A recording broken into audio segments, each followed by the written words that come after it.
Eu gostei da fala do deputado Alan, que nos contou sobre um tempo em que o professor era autoridade na sala de aula, em que os alunos aprendiam. Esse tempo foi anterior a Paulo Freire, com a sua pedagogia do oprimido.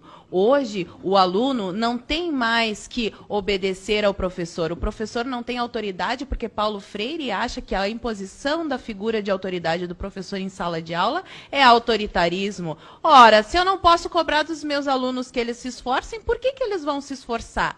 Se todo final de ano eu tenho que fabricar notas no caderno dele, porque o governo precisa ter um índice de aprovação, e o que eu estou falando aqui eu falo por experiência, pois eu dei aula desde o primeiro ano do ensino fundamental até o segundo ano do ensino médio, eu dei aula em escola pública municipal e estadual, eu vi doutrinação na escola municipal desde a primeira série até o último ensino do ano médio, e inclusive na faculdade católica.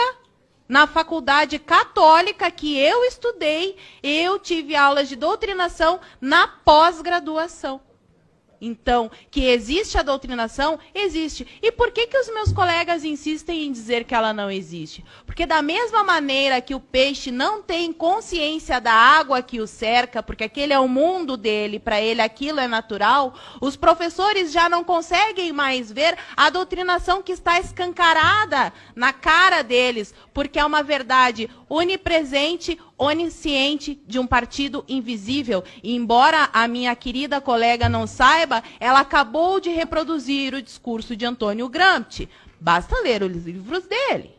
E a pergunta que ela faz sobre o que é que está por trás desse partido, a escola do partido único, sobraram 7 minutos na sua fala. Por que a senhora não nos brindou com seu conhecimento acerca da lei? Acredito que a senhora tenha lido toda a lei e poderia nos mostrar ali, item por item, aonde ela está ferindo a liberdade do professor. Eu já li o texto mais de 10 vezes. Venho produzindo conteúdo sobre esse assunto especificamente, escola sem partido, já faz 3 anos. Eu sou professora, estava na sala de aula. Em nenhum momento eu me senti ferida por nada do que está escrito lá. Porque, além de ver os meus colegas doutrinando com aqueles trabalhinhos infames que enchem a hora de aula porque eles não querem dar aula, ficam passando o filminho com a desculpa de que estão ensinando o pensamento crítico para os alunos, quando, na verdade, o que eles querem é preencher o tempo para não dar aula. Essa é a verdade. Todo professor que está me ouvindo aqui sabe muito bem disso. Pode até não admitir, mas sabe. Quero agradecer. Ali, provavelmente, ele é apoiador de Escola Sem Partido, porque traz o cartaz ali, Escola Sem Ódio. O Brasil não é da esquerda, do centro ou da direita. E é justamente isso que o Escola Sem Partido quer. Porque hoje a escola está na mão da esquerda. Nós não queremos a esquerda nem a direita. Eu sou tão contra o professor que vai dar aula com a camiseta do Che Guevara, quanto um professor que vai dar aula com a camiseta do Bolsonaro. Escola não é lugar de fazer política. Nós temos que ser neutros. E quando formos apresentar um tema político, nós temos que apresentar os dois lados. O que tem de tão ruim nisso? Até agora, eu só ouço professores dizendo que fere os direitos, que fere os direitos. Me digam aonde, me mostrem. Eu vim aqui, mostrei todos os meus argumentos, não com base nas minhas opiniões. Eu não fiz acusações ao Léo. Eu provei aqui, através de pesquisas científicas, o quanto um professor pode sim influenciar um aluno,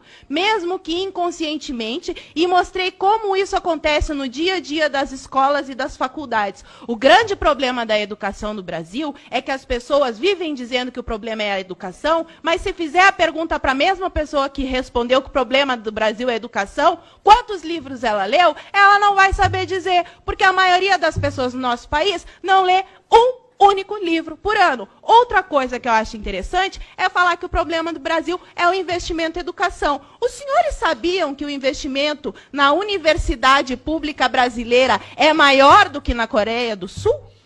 Sabiam desse dado? E por que lá a educação é tão melhor? Será que nós devemos criticar tudo, menos o método? Porque ninguém questiona esse maldito socioconstrutivismo que está destruindo a inteligência das nossas crianças. É só isso que eu quero saber. Muito obrigada. Muito bem. Quai, seu app de vídeos curtos.